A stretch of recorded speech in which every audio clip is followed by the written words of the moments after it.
नमस्कार, आप देख रहे हैं न्यूज एक्सप्रेस और मैं हूं आपके साथ श्रावणी भट्टनायक। उत्तर प्रदेश में 2027 में चुनाव है। ऐसे में तमाम क्षेत्रीय दल अपनी तैयारी के साथ मैदान में उतरने के लिए तेजी से काम कर रही है। इसी बीच रिपब्लिकन पार्टी ऑफ इंडिया के अध्यक्ष रामदास अठावले का एक बयान सामने आया है, जिसने उत्तर प्रदेश की राजनीति में हलचल मचा दी है। रामदास अठावले ने यह कहा है कि अगर दलित राजनीतिक पार्टियां एक साथ आती है तो उसका नेतृत्व मायावती को करना चाहिए। इसको लेकर उन्होंने एक लंबा चौड़ा बयान दिया है। सबसे पहले उनका ये बयान क्या है वो आपको बताते हैं। रामदास अठावले ने कहा है कि अब समय आ गया है कि दलित राजनीति के बिखरे धड़े एकजुट हो। अगर गठबंधन बनता है तो मायावती को इसका नेतृत्व करना चाहिए। उनके पास अनुभव है और बड़ी राजनीतिक ताकत है। उन्होंने दलित समाज की मौजूदा स्थिति पर चिंता जताते हुए कहा कि आरक्षण और संवैधानिक अधिकारों के बावजूद देश में कई जगहों पर भेदभाव और अन्याय की घटनाएं सामने आ रही है। आगे उन्होंने कहा कि भारत में दलितों की स्थिति अभी भी पूरी तरह मजबूत नहीं है। संविधान ने दलितों को अधिकार दिए, लेकिन भेदभाव और अन्याय की घटनाएं रुक नहीं रही। दलित समाज का बड़ा हिस्सा अपने अधिकारों के लिए संघर्ष कर रहा है। कांग्रेस और भाजपा जैसे बड़े दलों में दलित नेताओं की मौजूदगी है, लेकिन दलित समाज को अपनी आवाज बुलंद करने के लिए एकजुट होना चाहिए। अब ऐसे में जो बयान अठावले की तरफ से दिया गया है, कई सियासी मायने इसके निकलकर सामने आ रहे हैं, क्योंकि दलितों पर राजनीति लगातार उत्तर प्रदेश में होती आ रही है। कांग्रेस की बात कर ले, समाजवादी पार्टी की बात कर ले, ये प्रमुख पार्टियां हैं जो दलितों के नाम पर अक्सर राजनीति करते हुए नजर आए हैं। और अब रामदास अठावले का ये बयान कि तमाम जितने भी दलित राजनीतिक पार्टियां हैं उन्हें एक साथ आना चाहिए और मायावती को अगर ऐसा होता है तो इसका नेतृत्व करना चाहिए। उनके इस बयान के क्या मायने हैं वो हम समझेंगे। मेरे साथ मेरे वरिष्ठ सहयोगी आमिन अहमद जुड़े हुए हैं। आमिन जी, बहुत बहुत स्वागत है। आमिन जी, रामदास अठावले के इस बयान के क्या मायने हैं, इस बयान को कैसे देखें, क्या समझें? नहीं, एक तरह से जो दलित चिंतन है या जो दलितों को लेके चिंतित रहते हैं या जो चिंतक हैं, उनकी एक समस्या है इस समय देश भर में कि जो दलित विचारक हैं या जो दलित समर्थक हैं या जो दलितों का वोट बैंक है या दलितों की जो मांगे हैं या जो उनकी समस्याएं हैं या जो आगे आने वाली समस्याएं हैं, उनका नेतृत्व कौन करेगा।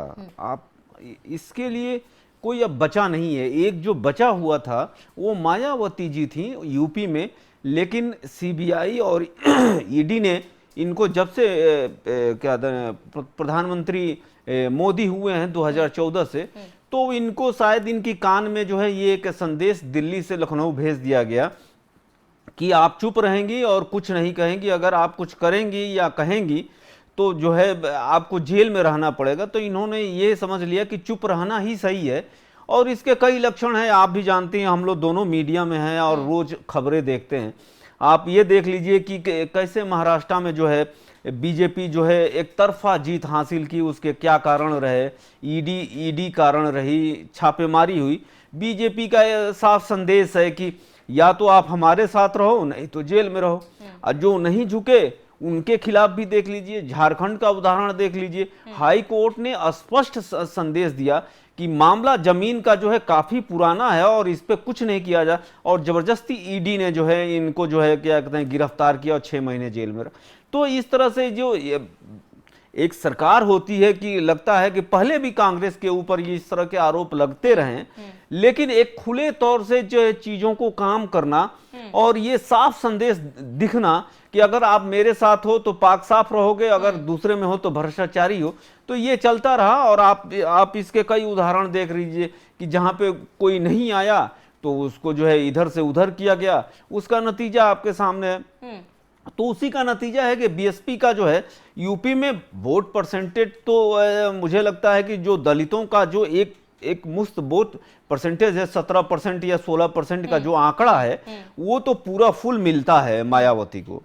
लेकिन अभी तक जो है जो इनकी निष्क्रियता है या जो बीजेपी के खिलाफ नहीं बोलना है, या बीजेपी के खिलाफ नहीं जाना।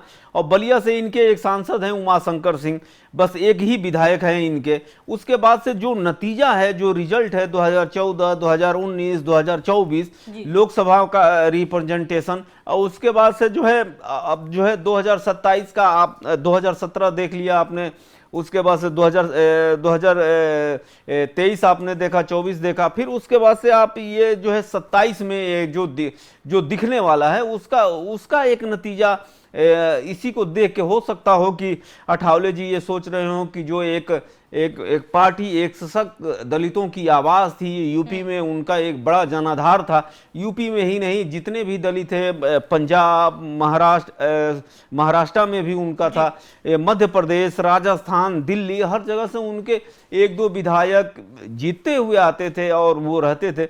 लेकिन आज का नतीजा ये है कि दबी जुबान से, या जो राजनीतिक विश्लेषक हैं वो इस बात को कहने लगे हैं कि मायावती को सीबीआई और ईडी ने चुप करा के रखा है, और उसी का नतीजा है कि आज पार्टी जो है इस पोजीशन में है कि अब उसको उठाना मुश्किल ही नामुमकिन लग रहा है। लेकिन इसमें एक खबर ये भी है दिलचस्प, जो दलित राजनीति को देख रहे हैं उनके हिसाब से मायावती थोड़ा बहुत सक्रिय हुई हैं। अपने भतीजे आनंद प्रकाश को जो है उन्होंने पार्टी में फिर दोबारा से वो रुतबा दिया, वो उसके बाद से उनके ससुर जी ने भी माफ़ी मांगी और उनको भी वो लग रहा है। लेकिन अब देखना है कि हो सकता हो इन्हीं सब चीज़ों को देखते हुए रामदास अठावले महाराष्ट्र की दलित राजनीति करते हैं, तो हो सकता हो उन्होंने ये बात कही हो कि मायावती जो है दलितों की एक अलग स्वीकारोक्ति तो है जिसको नकारा नहीं जा सकता। दलित आज भी उनको, मायावती जी को बहुत ही एक बड़े आदर और सम्मान के साथ कांसीराम के बाद देखते हैं, तो उनका बयान उचित हो सकता है। बिल्कुल आमिन जी, आप इस बयान से आपको लग रहा है कि उत्तर प्रदेश चुनाव में इस बार कुछ नया, यानी कि गठबंधन में कुछ नया देखने को मिल सकता है? मुझे लग रहा है कि अगर मायावती गठबंधन का जो नतीजा है तो उसके रिजल्ट में अभी तो कुछ कहना काफ़ी जो है एक अजीब सा लगेगा, क्योंकि आप भी जानती हैं 2025 है और 2027 में चुनाव है। अभी बिहार में चुनाव है, उसमें नहीं समझ में आ रहा है कि क्या गणित होगा। हर छोटी पार्टी चाह रही है कि उन्हीं को उप मुख्यमंत्री दे दिया जाए। हाँ, हमको ये राजनीति का गढ़, हाँ, तो ये चीजें चल रही है। लेकिन ये चीजें तब पता चलेंगी कि पार्टी जो है जमीनी स्तर पे छोटे छोटे जो है कार्यक्रम करने लगे, अपने जो है जो निराश हो चुके कार्यकर्ता उनको जोड़ने लगे, अच्छे अच्छे कार्यक्रम हो यूपी में, तो पता चले कि हाँ पार्टी जो है अब सक्रिय रूप से जो है जमीनी हकीकत को पहचानते हुए जो है ग्रास रूट से अब काम करना शुरू किया है। जबकि आपको भी मालूम हो कि 2014 से ग्रास रूट पे जो है मायावती और कार्यकर्ता क्या कर रहे हैं, नहीं कर रहे हैं, अभी तक ये देखने को नहीं मिला। तो क्या होता है, पार्टी की मीटिंग होने वाली है, उसमें कुछ क्या निर्देश मायावती जी देती हैं, उसके बाद आनंद प्रकाश कैसे यूपी के जिलों को देखते हैं, अपने कार्यकर्ताओं को समझते हैं, ब्लॉक अध्यक्ष, जिला अध्यक्ष, कोऑर्डिनेटर, क्या क्या चीज़ों को कैसे वो मैनेज करते हैं, तो पता चलेगा कि हाँ पार्टी सक्रिय हो रही है। लेकिन अभी तो मुझे नहीं लग रहा कि अभी कोई इतनी बड़ी जो है सक्रियता है, अभी तो वैसे ही है जैसे पार्टी चल रही है। और बिल्कुल कहीं ना कहीं रामदास अठावले के इस बयान से भी सियासी सरगर्मी तेज हो चुकी है। लगातार कयास ये लगाए जा रहे हैं कि क्या वाकई में अब एक अलग गठबंधन उत्तर प्रदेश में देखने को मिल सकता है क्या? आमिन जी, आपका जुड़ने के लिए बहुत बहुत शुक्रिया। लेकिन आप सभी का इस पूरे मामले पर क्या कहना है? क्या दलित राजनीतिक संगठन को उत्तर प्रदेश में एक साथ आना चाहिए, और अगर ये साथ आती है तो ये क्या परिणाम लेकर आएगी, ये भी देखना बेहद ही महत्वपूर्ण होगा। आप सभी का इस पूरे मामले पर क्या कहना है, हमें कमेंट कर जरूर बताएं। साथ ही बने रहिए न्यूज़ एक्सप्रेस के साथ।